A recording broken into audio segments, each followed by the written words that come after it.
एक अंधेरी रात थी जब राजा विक्रमादित्य अपनी तलवार कमर में डालकर श्मशान के सन्नाटे में कदम रख रहे थे। पीपल के पेड़ के नीचे लटका हुआ बेताल हंसते हुए बोला, स्वागत है राजन, तुम्हें मुझसे कभी डर नहीं लगता?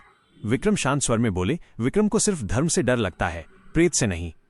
बेताल मुस्कुराया और बोला, तो सुनो, आज की कहानी तुम्हें सोचने पर मजबूर कर देगी। फिर उसने कहानी शुरू की। बहुत समय पहले सुरनगढ़ नाम का एक राज्य था जहां के राजा अनंतवीर अपनी न्यायप्रियता और वीरता के लिए प्रसिद्ध थे। उनके महल में एक रहस्यमयी दर्पण था जिसे लोग खूनी दर्पण कहते थे। कहा जाता था कि जो भी व्यक्ति उसमें अपना चेहरा देखता उसे अपने मृत्यु का दृश्य दिखाई देता। राजा ने सबको सख्त आदेश दिया था कि कोई भी उस दर्पण में नहीं झांके। एक रात महल का एक दासी पुत्र किरण सफाई करते हुए उस दर्पण के सामने आ गया। जिज्ञासा के कारण उसने अपना चेहरा देखा और उसी क्षण उसने अपने खून से लथपथ शरीर को फर्श पर पड़ा देखा। वो चीखते हुए गिर पड़ा और अगली सुबह सच में उसकी लाश वहीं मिली। सारे लोग डर गए, ये दर्पण श्रापित है। राजा की बेटी राजकुमारी त्रिशला, जो सुंदर और बुद्धिमान थी, उस दर्पण के रहस्य को जानना चाहती थी। हर रात वो छिपकर उस दर्पण से बातें करती।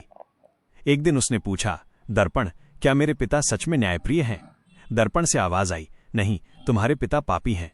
उन्होंने अपने बड़े भाई की हत्या की थी ताकि वे स्वयं राजा बन सकें।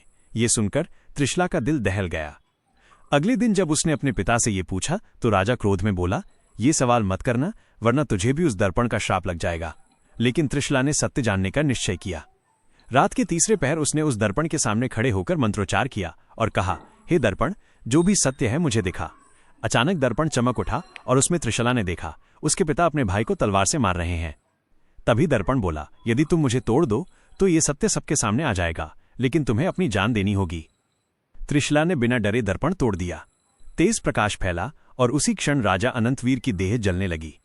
पूरा महल आग की लपटों में घिर गया और त्रिशला भी उसी आग में समा गई। पर कहानी यहीं खत्म नहीं हुई। सुरनगढ़ महल अब भी श्रापित था।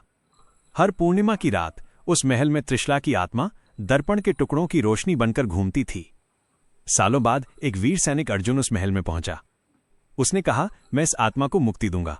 जैसे ही उसने दर्पण के टुकड़े उठाए, हर टुकड़े में उसे अपना मृत चेहरा दिखाई दिया, पर वो रुका नहीं। उसने सब टुकड़ों को जोड़ा और तभी उजाले की एक तेज लहर उठी। उसके सामने त्रिशला और राजा अनंतवीर की आत्माएं प्रकट हुईं। त्रिशला ने कहा, पिताजी, आपने अपने ही भाई का रक्त बहाया, अब आप मुक्ति की बात करते हैं? राजा ने आंसू भरी आंखों से कहा, मुझे क्षमा कर दो पुत्री, मैंने पाप किया पर राज्य की रक्षा के लिए। त्रिशला ने कहा, राज्य बिना न्याय के राज्य नहीं होता पिता, मैं आपको और स्वयं को अब मुक्त करती हूं। ये कहकर उसने दोनों आत्माओं को शांति दी और वे प्रकाश बनकर आकाश में विलीन हो गईं। अर्जुन जब होश में आया, महल खाली था, बस एक दर्पण का अंतिम टुकड़ा जमीन पर पड़ा था जिसमें त्रिशला की मुस्कान झलक रही थी। उसने वो टुकड़ा अपनी तलवार में जड़ लिया। कहा जाता है उस दिन से अर्जुन हर युद्ध जीत गया, पर हर रात उसे सपनों में त्रिशला के आंसू दिखाई देते। शमशान में कहानी खत्म करते हुए बेताल ने राजा विक्रम से पूछा, बताओ राजन, किसने सही किया? त्रिशला ने अपने पिता को मारकर न्याय किया या अर्जुन ने प्रेम दिखाया? विक्रम ने गहराई से सोचा और उत्तर दिया, जो पाप को सत्य से धो दे वही धर्म करता है। त्रिशला ने अपनी आत्मा देकर सत्य की रक्षा की, यही सच्चा न्याय है। बेताल जोर से हंस पड़ा, तुमने फिर सही उत्तर दिया राजन, पर याद रखना, हर सत्य सबके लिए नहीं होता। इतना कहकर बेताल फिर उड़ गया और विक्रमादित्य उसकी परछाई का पीछा करते हुए अंधेरे में खो गए। हवा में फिर वही फुसफुसाहट गूंजी, दर्पण सच दिखाता है, पर हर सच सबके लिए नहीं होता।